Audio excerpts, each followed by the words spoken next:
The United States imports oil from Saudi Arabia, cars from Japan, TVs from Korea, and whiskey from Scotland. So what do we import from India? We import people, really smart people. And as you're about to see, the smartest, most successful, most influential Indians who've migrated to the U.S. seem to share a common credential. They're graduates of the Indian Institute of Technology, better known as IIT. Made up of 7 campuses throughout India, IIT may be the most important university you've never heard of. This is IIT Bombay. Put Harvard, MIT, and Princeton together, and you begin to get an idea of the status of this school in India. You compute the capacity of the column.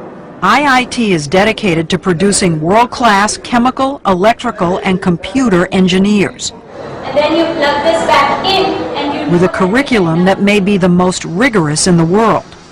Getting here is the fervent dream of nearly every schoolboy.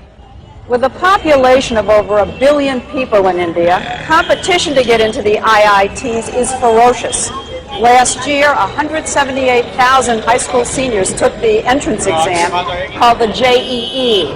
Just over 3,500 were accepted, or less than 2%. Compare that with Harvard, say, which accepts about 10% of its applicants.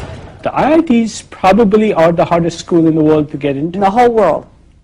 To the best of my knowledge. Veena, significant would you say the impact of IIT graduates has been on the American technology revolution? It's far greater than most people realize.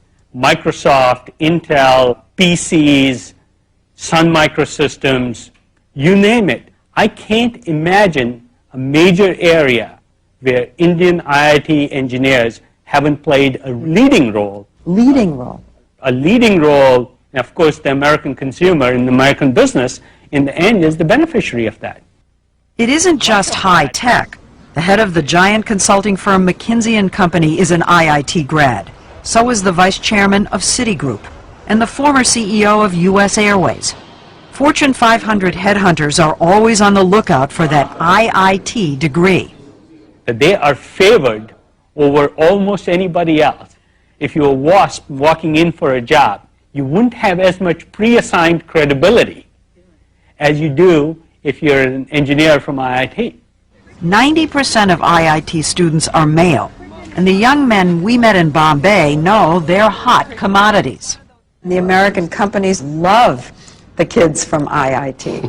Thank goodness. That's what we heard. That's what we heard too. After I leave IIT Bombay, I hope to get a good job. So it can be a ticket to another way of life. Yes. Yeah. Definitely.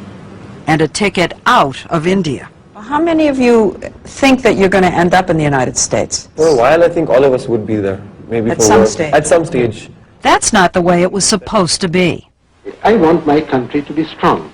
Nehru, India's first prime minister, created IIT 50 years ago, just after independence, to train the scientists and engineers he knew the nation would need to move from medieval to modern.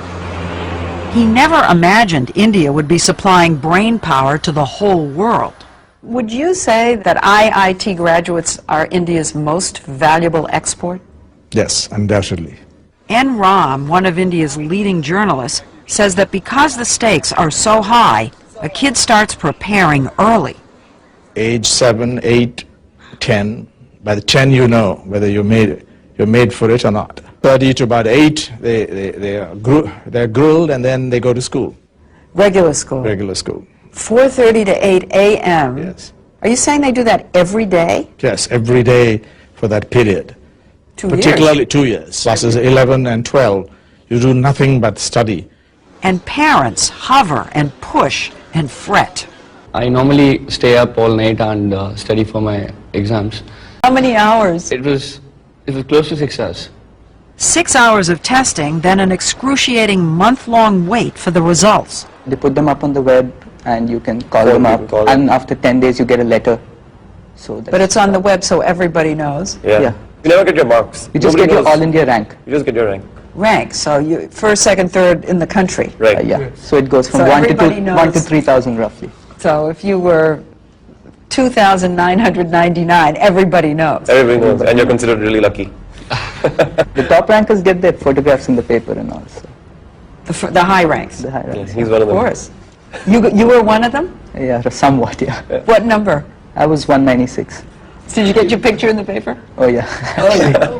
The ranking isn't just an ego trip. The top kids get to choose which campus they want and which major. It's a big deal in India. It is. Narayana Murthy, founder of the huge software company Infosys, is known as the Bill Gates of India. What about your own son? Well, my son, probably wanted to do computer science at IIT. To do computer science at IIT, you have to be in top 200. And he couldn't do that, so he went to Cornell instead. Think about that for a minute. A kid from India using an Ivy League university as a safety school. That's how smart these guys are.